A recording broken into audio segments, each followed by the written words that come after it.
ಇದೆಲ್ಲದರ ಜೊತೆಗೆ ಪಹಲ್ಗಾಮ್ ಉಗ್ರ ದಾಳಿಯಲ್ಲಿ ಕನ್ನಡಿಗರ ಪರದಾಟದ ಬಗ್ಗೆ ಈಗಾಗಲೇ ಸಿಎಂ ಸಭೆ ಕರೆದಿದ್ದಾರೆ. ಕಾಶ್ಮೀರದಲ್ಲಿ 40ಕ್ಕೂ ಹೆಚ್ಚು ಕನ್ನಡಿಗರಿದ್ದಾರೆ.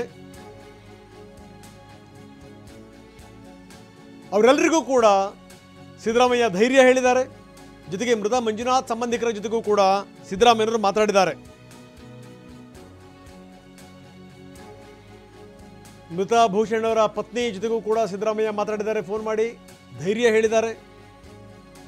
ಕನ್ನಡಿಗರ ರಕ್ಷಣೆಗೆ ಸಂಬಂಧಪಟ್ಟಂತೆ ಸಿಎಂ ಮೀಟಿಂಗ್ ಮಾಡ್ತಾ ಇದ್ದಾರೆ. ಇನ್ನು ಕನ್ನಡಿಗರನ್ನು ಕರೆತರಲಿಕ್ಕೆ ವಿಶೇಷ ವಿಮಾನವನ್ನು ಕೂಡ ವ್ಯವಸ್ಥೆ ಮಾಡಬೇಕು ಅನ್ನೋದ್ರ ಬಗ್ಗೆನೂ ಕೂಡ ಚರ್ಚೆ ಆಗ್ತಾ ಇದೆ. ಒಂದು ಕಡೆಗೆ ಸಿದ್ದರಾಮಯ್ಯನವರ ಸಭೆ, ಇನ್ನೊಂದು ಕಡೆಗೆ ಈವ್ನಿಂಗ್ ವೆರಿ ಇಂಪಾರ್ಟೆಂಟ್ ಸಭೆ, ಪ್ರಧಾನಿ ಮೋದಿಯವರ ನೇತೃತ್ವದಲ್ಲಿ ನಡೆಯುವಂಥ ಸಭೆ.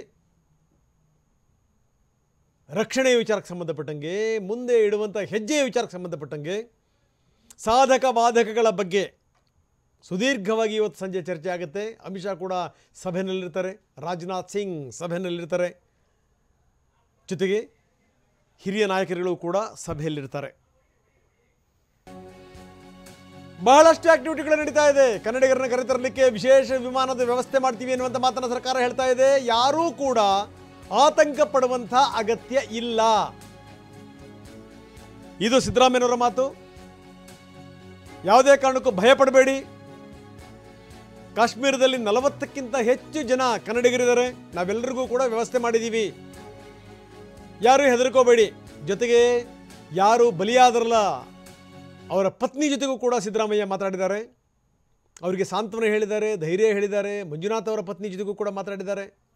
ನಿಮ್ಮೊಂದಿಗೆ ನಾವಿದ್ದೇವೆ ಅನ್ನುವಂಥ ಮಾತನ್ನು ಕೂಡ ಹೇಳಿದ್ದಾರೆ. ಯಾರೂ ಕೂಡ ಆತಂಕ ಪಡಬೇಡಿ ಅಂತ ಕೂಡ ಮುಖ್ಯಮಂತ್ರಿಗಳು ಹೇಳಿದ್ದಾರೆ. ಇದೆಲ್ಲದರ ಜೊತೆಗೆ ಅಮಿತ್ ಶಾ ಅವ್ರನ್ನ ಭೇಟಿ ಮಾಡಿದಂಥ ಲಾರ್ಡ್ ಎಲ್ಲ ವಿವರಗಳನ್ನು ಕೊಟ್ಟಿದ್ದಾರೆ. ರಾಜ್ಯದ 3 ಬಲಿಯಾಗಿರೋದ್ರ ಬಗ್ಗೆ ವಿವರಗಳನ್ನು ಕೊಟ್ಟಿದ್ದಾರೆ. ಜೊತೆಗೆ ಏನೇನು ನಾವು ವ್ಯವಸ್ಥೆ ಮಾಡ್ತಾ ಇದ್ದೀವಿ ಅದೆಲ್ಲದನ್ನು ಕೂಡ ಅವ್ರಿಗೆ ವಿವರಿಸಿದ್ದಾರೆ.